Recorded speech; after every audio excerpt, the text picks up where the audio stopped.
శాఖ మంత్రి ఆనం రామనారాయణ రెడ్డి గారు నిన్న పత్రికల వారితో మాట్లాడుతూ జగన్మోహన్ రెడ్డి గారు మొన్న తిరుపతిలో జరిగినటువంటి దుర్ఘటనలో క్షతగాత్రులైనటువంటి వాళ్లను పరామర్శించడానికి రావటానికి ముందే వైసీపీ నాయకులు ఆ క్షతగాత్రులకు 18 మందికి డబ్బులిచ్చి చంద్రబాబు గారికి వ్యతిరేకంగా తిట్టమని చెప్పారు అని చేసినటువంటి ఆరోపణ ఎంత దారుణంగా ఉంది అంటే, మీ నిర్వాకం వలన 6 మంది మరణానికి గురైతే దానికి నైతిక బాధ్యత వహించి రాజీనామా చేయవలసినటువంటి స్థానంలో ఉన్నటువంటి మీరు జగన్మోహన్ రెడ్డి గారి మీద ఈ రకమైనటువంటి ఆరోపణ చేయటం ఒక సీనియర్ రాజకీయ నాయకుడిగా మీ స్థాయిని ఎంతగా దిగజార్చిందంటే, రాజకీయంగా ఇంత హీనంగా కూడా మాట్లాడగలరు మీరు అని నిరూపితం చేసుకున్నారు. రామనారాయణ రెడ్డి గారు చనిపోయినటువంటి వాళ్ళ పట్ల సానుభూతి కూడా లేకుండా అంత తొక్కిసలాటలో మరణించినటువంటి వాళ్ళ బంధువులు, అలాగే వాళ్లల్లో కూడా క్షతగాత్రులు ఉన్నారు. మిగతా క్షతగాత్రులని ఎంత దారుణమైనటువంటి రీతిలో మీరు అవమానించారు. వాళ్ల మీద ఆరోపణ వేసి వాళ్ల మీద సానుభూతి చూపాల్సింది పోయి, వాళ్లకు మీరు పరామర్శించి ఆర్థిక సహాయం చేయాల్సింది పోయి, మేము డబ్బులు ఇచ్చి మిమ్మల్ని తిట్టించడానికి వాడుకున్నారు అని ఆరోపిస్తున్నారంటే, అంటే ఆ సంఘటన మీరు రాజకీయం చేస్తున్నారా, మేము రాజకీయం చేస్తున్నామా అన్నది దీన్ని బట్టి చాలా తేటతెల్లమైపోయింది. అంటే మీకు క్షతగాత్రుల మీద కూడా సదభిప్రాయం లేదు. చనిపోయినటువంటి వాళ్ళ కుటుంబీకులు అందులో ఉన్నారు. వాళ్లను గురించి మీకున్నటువంటి అత్యంత నీచమైన అభిప్రాయం, వాళ్ళు డబ్బులు తీసుకొని చంద్రబాబును తిట్టినారు. ఇది మీ ఆరోపణ. ఇంతకంటే దారుణం మరొకటి ఉన్నదా?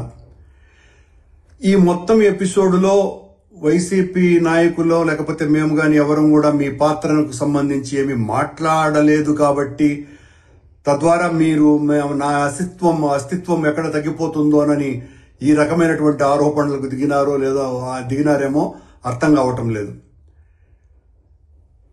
క్షతగాత్రులను అవమానపరచటం, చనిపోయినటువంటి వాళ్ల కుటుంబీకులను అత్యంత నీచంగా భావించటం, ఇంతకంటే దారుణం మరొకటి లేదు.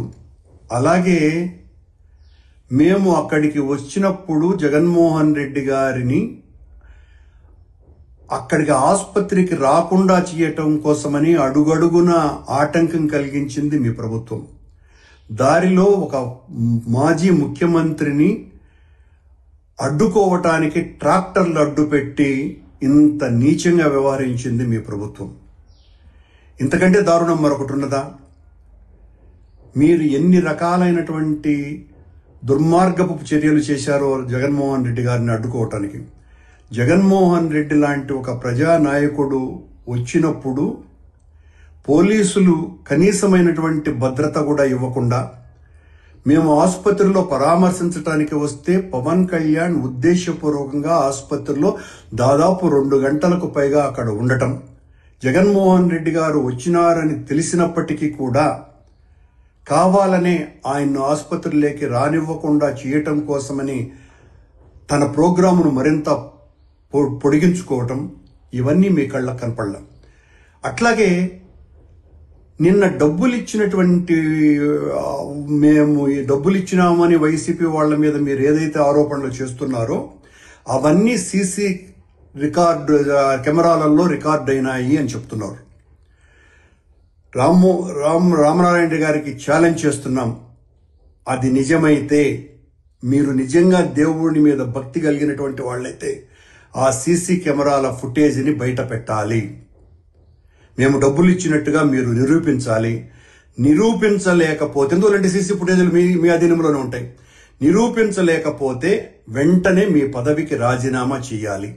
మమ్మల్ని అసలు జగన్మోహన్ రెడ్డి గారు వచ్చేంత వరకు మమ్మల్ని ఆసుపత్రి ముఖం వైపు కూడా రానివ్వలేదు మీ పోలీసు, మీ అధికార గణం. మేము డబ్బులు ఇచ్చి మీ చంద్రబాబు నాయుడిని తిట్టించినామని చెప్తున్నారు మీరు. అంటే చంద్రబాబు నాయుడు గారి పాలన మీద క్షతగాత్రులకు ఉన్నటువంటి అభిప్రాయం ఏందో చాలా స్పష్టంగా అర్థమైపోయింది. మీ ప్రభుత్వం మీద, మీ నాయకుడి మీద ఏ రకమైనటువంటి అభిప్రాయాలు ఉన్నాయని. దయచేసి వెంటనే మీరు సీసీ ఫుటేజీలని బయట పెట్టాలా, లేదా మీ పదవికి రాజీనామా చేయాలా. ఇంత నీచంగా వ్యవహరించినాను నేను, నా తప్పిదం ఇదేనని మీరు మీ పదవికి రాజీనామా చేయాలి.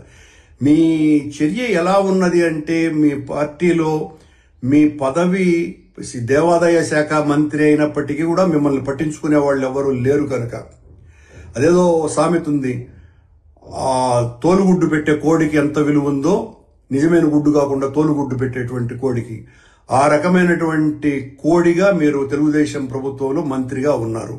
తోలు గుడ్లు పెట్టేటువంటి కోడిగా మీరు ఆ సీసీ ఫుటేజ్ని వెంటనే ఈరోజే బయట పెట్టాలి. మేము డబ్బులు ఇచ్చినట్టు నిరూపించాలి, లేదా పదవికి రాజీనామా చేయాలి.